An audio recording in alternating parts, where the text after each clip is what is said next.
She was a mother who never allowed herself to fall apart. He was a man who convinced himself he didn't need anyone. It started with a quiet hallway, a simple, "Are you okay?" And one day, a warm bowl of soup became something neither of them expected. Proof that sometimes the smallest act of kindness is the one that saves us.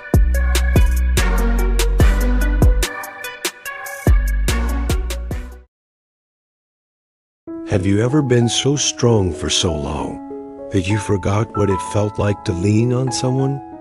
Have you ever told yourself, "I'm fine," not because you were, but because there was no other option? Hikari had mastered that sentence. Every morning, the alarm rang before the sun had fully risen, and she rose with it. Breakfast packed, uniform straightened, tiny shoes by the door. Her world revolved around small hands that still reached for her in the dark. Across the narrow hallway lived Kenji. He ate dinner alone, not scrolling endlessly, not complaining. He wasn't lonely in a dramatic way.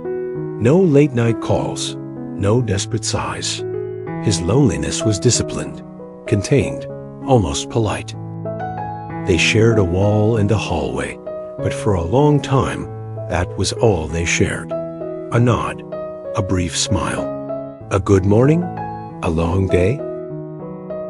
And tell me, how many of our most important relationships begin exactly like that?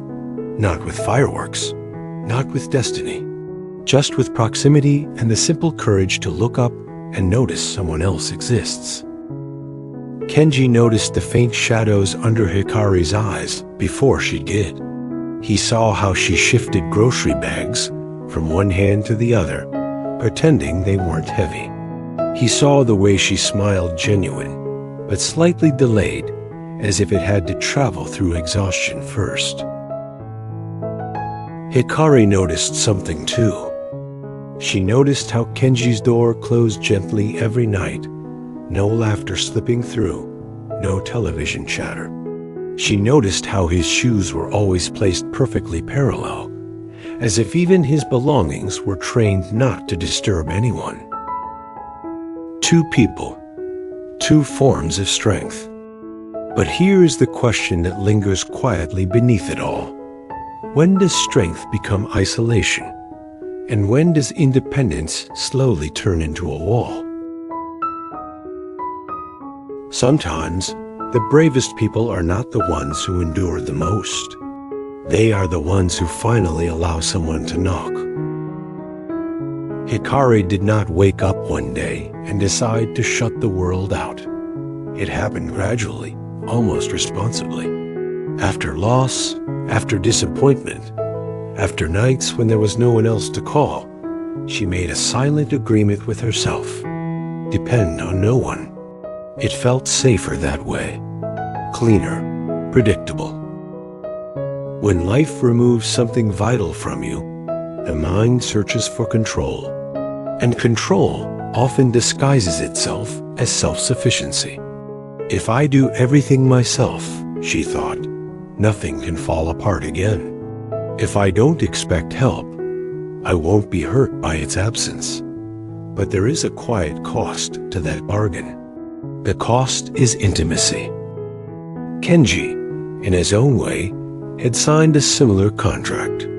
He told himself he preferred solitude, fewer complications, fewer misunderstandings, fewer emotional negotiations. He had learned that being low maintenance made him easier to keep around. So he minimized his needs, reduced his presence, took up less emotional space. From the outside, Kenji looked stable, reliable, independent, but internally, he had grown accustomed to emotional minimalism. He no longer asked for company. He no longer expected care. When you expect nothing, you cannot be disappointed. At least, that's what he believed. And so, they passed each other in the hallway, two competent adults, each convinced they were functioning perfectly well. They both assumed the other did not need them. Hikari thought, "He seems fine. He manages well on his own." Kenji thought, "She's strong. She doesn't need anyone adding to her burden." This is the paradox of modern adulthood, isn't it? We admire resilience so much that we stop checking for cracks. We applaud independence so loudly that we forget humans are not designed to operate in isolation. The hallway between their apartments became symbolic. Only a few steps wide, yet psychologically miles apart. Both aware of the other. Both careful not to intrude. Then came the day Kenji fell ill. It wasn't traumatic, just a fever, a persistent cough. Across the hallway, Hikari heard the coughing through the thin walls. For a moment, she told herself it wasn't her place. Adults manage their own illnesses. He wouldn't want to be disturbed. But another voice emerged, softer and more instinctive. No one should be alone when they're unwell. This was not about romance. It was about something more fundamental, the human need to be witnessed in our weakest state. Hikari visited Kenji, preparing a pot of hot soup. The ingredients were simple, nothing fancy, but the act itself held significant meaning, not because it was grand, but because it required her to soften the shell she had worn for too long. And Kenji, lying on his couch, stared at the ceiling, wrestling with a quiet discomfort that had nothing to do with fever. He realized that if someone knocked, he would not know how to respond. Gratitude? Embarrassment? Relief? And in that moment, something subtle shifted. It wasn't the soup. It wasn't even the gesture itself. It was the fact that she had crossed the hallway. For someone who had trained himself to need nothing, that gesture disrupted the narrative Kenji had built about himself. He wasn't invisible. He wasn't self-contained. Someone had seen the cough behind the wall. Someone had cared enough to act. He had thought he was helping her all those weeks carrying groceries, fixing small things, offering polite concern. He had assumed he was the stable one. But in reality, her presence had already been softening him. Her resilience had reminded him of warmth. Her fatigue had made him want to protect something again. Her existence across the hallway had quietly interrupted his isolation. Sometimes we believe we are the giver, the steady one, the strong one, until we realize we have been receiving all along. Hikari, too, felt the shift. She saw not a composed bachelor, but a human being trying very hard not to need anyone. And something inside her relaxed, because for the first time in a long while, she was not the only one carrying invisible weight. There were no dramatic words exchanged, no promises, just shared silence. But this silence felt different from the one in her apartment at night. This silence had presence. It had acknowledgement. Kenji allowed himself a truth he had resisted. Accepting care does not make you weak. It makes you connected.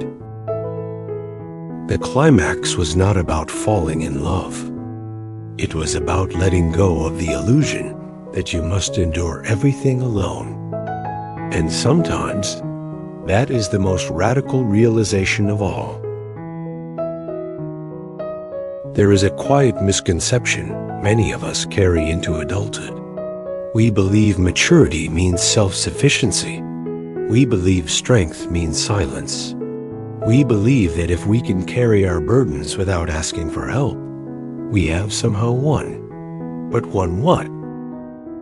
Hikari didn't need a hero to rescue her from hardship. She had already proven she could survive it. Kenji didn't need a miracle to transform his life. He wasn't broken. He was simply alone in a way that had become familiar. What changed them was not romance, not destiny, not even timing. It was interruption.